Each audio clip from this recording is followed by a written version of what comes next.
আলোচিত content creator ও স্বঘোষিত superstar hero আলমের জীবনে এবার যেন শুরু হয়েছে এক নতুন রহস্য।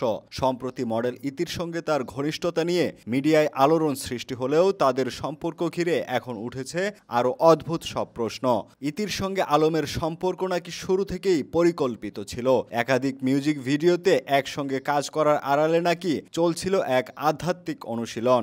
গাজীপুরের এক পুরনো মন্দিরে নাকি তারা দুজন মিলেই সম্পূর্ণ করেছেন এক গোপন বিয়ের আচার, যা ছিল কেবলমাত্র ভবিষ্যৎ নিরাপত্তার জন্য। সূত্র বলছে, হিরো আলমের নিকটস্থ এক জ্যোতিষী ভবিষ্যৎবাণী করেছিলেন, তোমার চতুর্থ সঙ্গী হবে তোমার শেষ জীবনের পাল্টে যাওয়া মুহূর্তের নিয়ন্ত্রক। তবে সেই বিয়ে হতে হবে চাঁদের আলোয় নীরব সাক্ষীতে।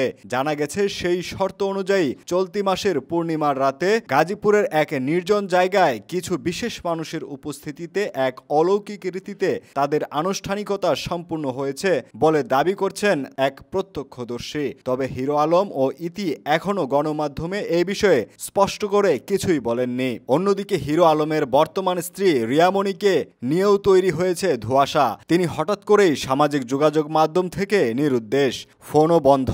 কেউ কেউ বলছেন তিনি হয়তো জানতেন এই গোপন বিয়ের কথা। আলমের অতীত ঘেঁটে আরও চাঞ্চল্যকর তথ্য পাওয়া যায়। তার প্রথম স্ত্রীর সঙ্গে সম্পর্কের টানাপোড়েনে, দ্বিতীয় স্ত্রীর কারণে বিচ্ছেদ, তৃতীয় স্ত্রীর অভিযোগে সংসার ভাঙা, সব মিলিয়ে হিরো আলম নিজের জীবনে কারো অশুভ ছায়া খুঁজে পেয়েছেন। এই রহস্যময় অধ্যায়ে সবচেয়ে বড় প্রশ্ন, আসলে কি হিরো আলম চতুর্থবার বিয়ে করছেন, নাকি সবই কোনো পরিকল্পিত প্রতারণা?